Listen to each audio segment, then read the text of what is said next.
कारगिल के chief executive councillors, रक्षा मंत्रालय और हमारे सेनाओं के ऑफिसर्स और जवान, मीडिया के साथियों, अन्य देवियों व सज्जनों, आज के दिन कारगिल आना सचमुच मेरे लिए बहुत ही भावुक क्षण है। मैं अपने विचारों की अभिव्यक्ति मैं कितना कर पाऊंगा, मैं स्वयं असमंजस की स्थिति में हूं। लेकिन यदि मैं बहादुरों के बीच यहां मौजूद हूं तो स्वाभाविक रूप से मेरा भी हौसला कुछ बढ़ता है और मुझे भी ताकत मिलती है। और आज जब मैं वीर नारियों को सम्मानित कर रहा था,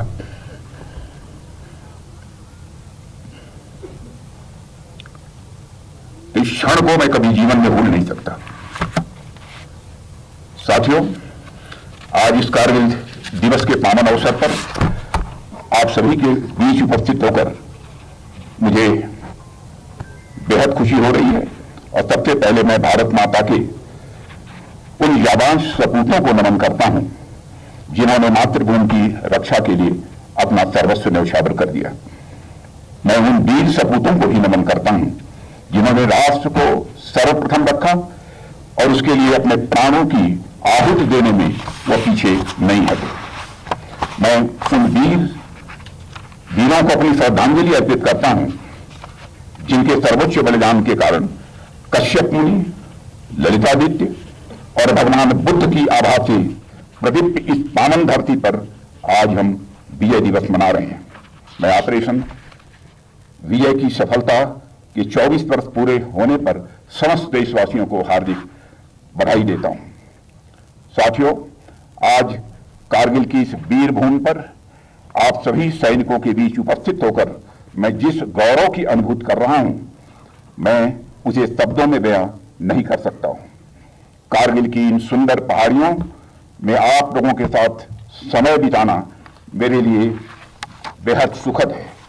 साथियों, आज भारत रूपी जो विशाल भवन हमें दिखाई दे रहा है, वह हमारे वीर सपूतों के बलिदान की नींव पर ही यह टिका हुआ है। भारत नाम का यह विशाल वटवृक्ष उन्हीं वीरों के खून और पसीने से अभिसिंचित है। अपने हजारों सालों के इतिहास में इस देश ने अनेक ठोकरें खाई हैं, पर अपने वीर जवानों के दम पर यह देश बार बार उठा है। जैसा कि कहा गया है कि our greatest glory is not in never falling but in rising every time we fall. अर्थात हमारी महानता कभी न गिरने में नहीं है, बल्कि गिरने के बाद हर बार उठ जाने में है।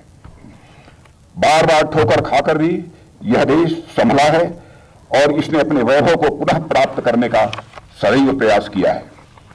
सन 1999 की घटना भी भारत के ठोकर खाने, संभलने और संभल कर नई ऊंचाइयों की ओर छलांग लगाने की ही एक अहम घटना है। भारत मां के ललाट की रक्षा के लिए 1999 में कारगिल की चोटी पर देश के सैनिकों ने वीरता का जो प्रदर्शन किया, हमारे सैनिकों ने जो शौर्य का प्रदर्शन किया, वह इतिहास में सदैव स्वर्णाक्षरों में लिखा जाएगा। आज हम खुली हवा में सांस इसलिए ले पा रहे हैं क्योंकि किसी समय माइनस टेम्परेचर में भी हमारे सैनिकों ने ऑक्सीजन की कमी के बावजूद अपनी बंदूकें कभी नीचे नहीं की। आज कारगिल में भारत का ध्वज पूरे गौरव के साथ इसलिए लहरा रहा है क्योंकि 1999 में कारगिल के युद्ध में भारत के सैनिकों ने अपने शौर्य का परिचय देते हुए दुश्मनों की छाती में अपना तिरंगा लहरा दिया था। कारगिल की वह जीत पूरे भारत की जनता की जीत थी। भारतीय सेनाओं ने 1999 में कारगिल की चोटियों पर जो तिरंगा लहराया था, वह केवल झंडा भर नहीं था, बल्कि इस देश के करोड़ों लोगों का स्वाभिमान था। साथियों, आप सब जानते हैं, स्वाभिमान यह मनुष्य के हृदय की सबसे बलवती भावना होती है। मनुष्य जिंदगी में सब कुछ स्वीकार कर सकता है, लेकिन अपने स्वाभिमान से किसी भी सूरत में समझौता नहीं कर सकता है। भारत को यदि आजादी मिली है तो ऐसे ही स्वाभिमानी बहादुर जाबाजों के कारण भी हम सबको आजादी मिली है।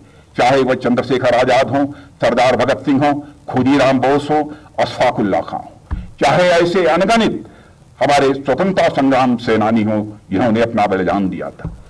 चंद्रशेखर आजाद इसी बगल के उत्तर प्रदेश के इलाहाबाद के कंपनी गार्डन में अपने रिवॉल्वर की गोलियों से अपने अंग्रेज दुश्मनों को भूनते भूनते जब अपने रिवॉल्वर में अंतिम गोली शेष बची तो उन्हें इस बात की चिंता सताने लगी कि कहीं विदेशियों के रिवॉल्वर की विदेशी गोली हमारे जिस्म में प्रवेश कर हमारी जिस्म को नापाक न कर दे। इसलिए उन्होंने अपने ही रिवॉल्वर की अंतिम गोली अपने सीने में दाग लेने का काम किया था, तब जाकर यह भारत आजाद हुआ है।